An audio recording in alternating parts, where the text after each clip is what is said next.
Hello everyone, welcome to GNU according to CD, that is Government of National Unity. Guys, there's something a little bit funny in this video. It's not funny haha, but it's funny like, oh my goodness, I know this guy.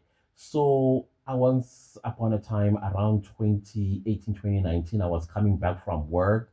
Back then, my office used to be in Midrand, so I would take the Hull train, which would drop me at Park Station. From Park Station, I would take the Hull train bus to the what do you call that place again? The Standard Bank area, Marshalltown. Yeah, it will take me to Marshalltown, and then from Marshalltown, I would walk probably about 3 blocks before I got to my apartment. Yeah, it was right almost towards Selby.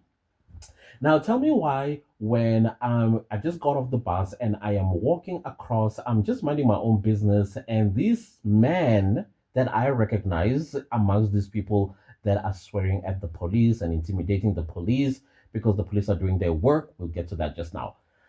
And this man bumps into me, and then he turns around and then he says, I bumped into him. I quickly realize what is going on because I know this type of mugging where the person will pretend that you're the one who bumped into them and they just had an operation, and now this operation it's now wide open and they're going to need the money to go and fix themselves or stitch it or whatever the case is while they're showing you a gun. Do you think I stopped? I did look at this man in the face. I recognize him. He's one of those guys in the CBD of Johannesburg.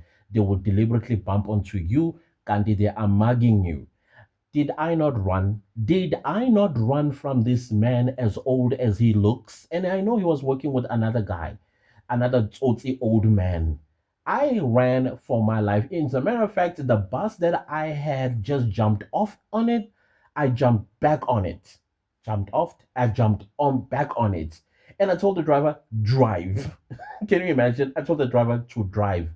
And then, of course, the driver drove and then went back to Park Station. From Park Station, I had to use a bolt back to my place because I was afraid that I might meet this guy once again. This guy I'm showing you guys in this video. This is a very guy. I'm sure many people who may have been mugged by him before, you can recognize him. This is the type of work that these guys do in South Africa. They leave their countries, they come here and they commit this crime. I recognize him. I do recognize him. It's just that I was quite quick and smart. I outsmarted him and I ran away.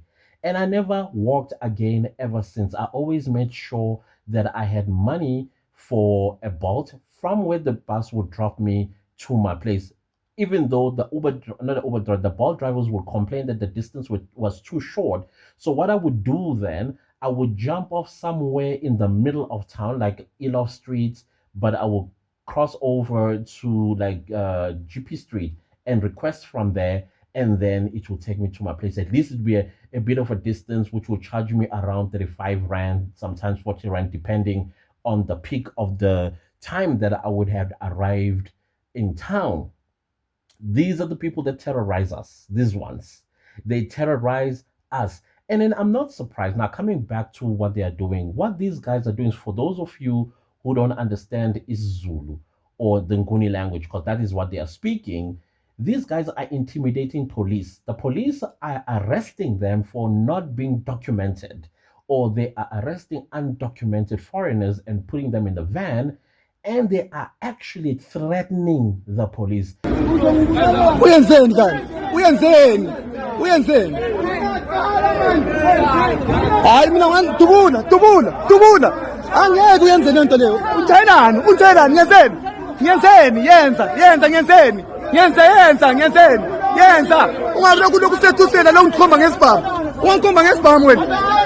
Ungikhomba ngesibhamu. Tubula wena, ungikhomba ngesibhamu wena. Tubula kuseka. Ngiyasizwa ngawe wena. Ungikhomba ngesibhamu wena. Tubula. Ngikhomba ngesibhamu ngubani wena? Tubula wena, angithi ukhomba ngesibhamu. Hawu, wayefanele ngubalekele umuntu ungikhomba ngesibhamu. Angeke ngubalekele ungikhomba ngesibhamu. For in. Usitubulelani wena? Yabarespecta ngoba if ukuthi sifuna ukubisela nathi singakhona ukubisela asiwuthi siyabasaba mara siyabarespecta kodwa into abayenzayo sokusenza sigcine sikhathala ukuthi ayikho emthethweni ngoba if kusemthethweni kufanele ukusayina iphepha lecourt isayine siphiwe isikhathi sokuthi belani ngakini sina 1 month asingasebenzi banyizwa ndini sibekezela mara ikinga today asizwange zoshaya umuntu la ne sifikile la sabambela yeni sathi sithi pakana amatafula sipakisana amatafula baphuma bazofika bashaya umfana loya sabona ukuthi kade labantu kade sibayalo mpela yabusuka phela kusho ukuthi labantu laba sihlula no abasikhulu sibanikile isikhathi sokuthi sibahlonipha manje ukuhlonipha sifinish bathele lokuseleyo ne masingazwani ukuthi sipakisana sonke la akuzohlala kunje akunamuntu ozodayisa umuntu wonke umuntu.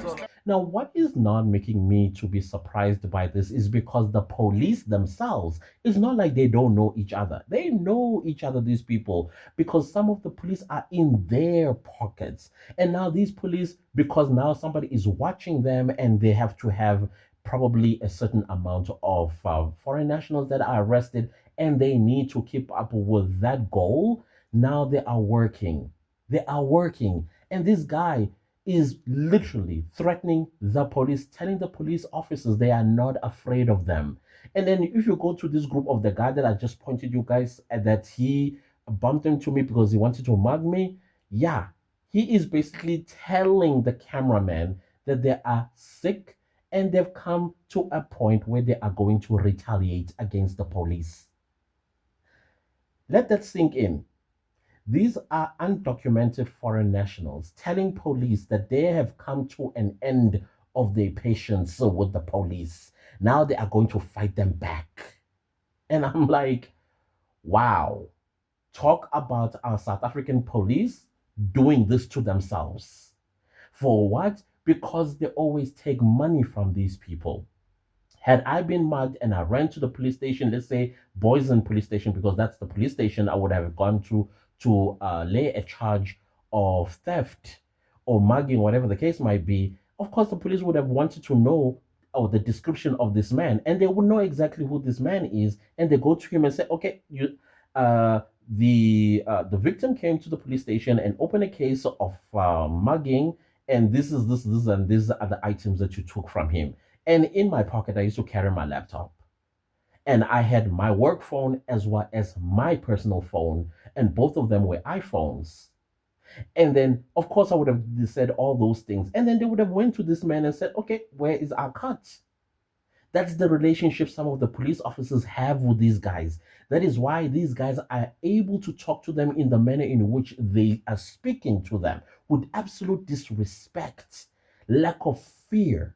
And they are threatening them that they are sick and tired of these police. Now they are going to retaliate. Now, what I don't agree with one of the police officers is that he pointed a gun at one of them because I think he was trying to rescue one of his brothers that was being thrown in the van. And then this guy takes out a gun and says, I'll shoot you. And I'm thinking, no, that's not how it's done. I'm sure you, this is not how you were trained.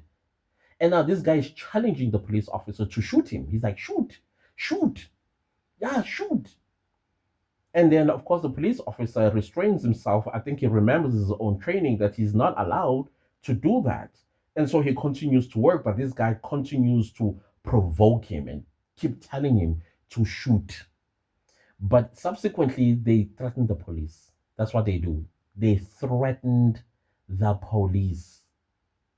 It's not like these police do not have the power to put handcuffs on them, throw them in the van for intimidation, because that is part and parcel of our Criminal Procedure Act. You are not allowed to threaten somebody in this country with violence or anything of that nature. Those police officers should have taken that threat seriously and arrested them for intimidation. Violence, intimidation. That is what they did. But the police, I don't know, they just continued with whatever they were doing. Because the thing is, if they are saying the police are now going to start seeing war from these people, most of them, I think most of them are Zimbabweans, because they sounded like Zimbabweans to me. So clearly, they are ready for war with the South African police in Hillbrow and downtown Johannesburg, as long as they continue with these raids and these arrests of undocumented foreigners. And then the one that was challenging the police officers, clearly he does have what I suspected a South African identity document. That is why he was able to be so brazen and so brave in challenging the police officers, because if the police officers had to say, show us your documents, he would take out the South African ID, but his accent says Zimbabwean, like clear cut Zimbabwean. That's how he sounds like. So, but he has an ID and he knows this police officer is not Home Affairs. How will he verify? And why would he take a South African citizen, inverted commas, and throw him in a van and take him to Lindela to deport him? That is why they need to work with Home Affairs. So the Home Affairs has these biometric machines to double check if the person that they are that produces South African documentation, it is legitimate. But it's not shocking. It's the relationship that criminals and the South African police services in Hillbrow, Yeoville, Berea, downtown Joburg, probably other parts of the country as well, which led to this moment where they don't fear them. And those police are not also retaliating back and being forceful as they're supposed to be, because they are afraid.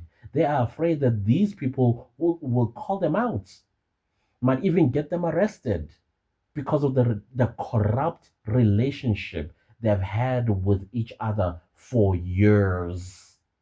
That's why they're disrespecting them. I, as a South African citizen, I know that I'm not supposed to argue with a police officer.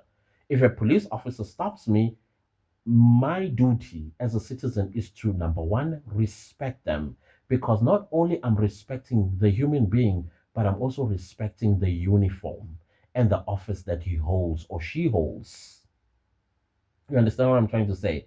And comply with every command, but of course, the command must not be forceful. It must be a friendly conversation, because we understand that the police, they are also our friends, and they need to talk to us with respect so that it is mutual and get to do everything that they ask of me or of any South African citizen. There's no South African citizen that argues back with the police, going as far as threatening the police officers. That's because they will not do that. But these guys, they're doing it because they know the type of relationship they've had with these police officers. They have no respect for them.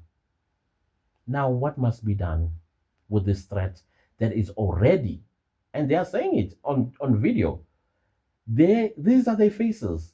These are their faces. And what are the police going to do about it? I want to know, what are the police going to do about it? But then, guys, this old man, this one, I, I remember him. I remember him because I remember the sound of his voice, and it's the exact same voice with that same look. I know him. He tried me. I outsmarted him in downtown Johannesburg. This is what we have to endure as the people of South Africa. It's enough. It's enough. Anyways, guys, I saw this video and I thought, oh my, the reason why I'm doing this video is because I remember this guy's face. And secondly, the audacity of some of these guys threatening the police. Where have you seen that? Anywhere in the world, where have you seen it? But South Africa. Sure. Anyways, guys, enjoy the rest of your day. Goodbye.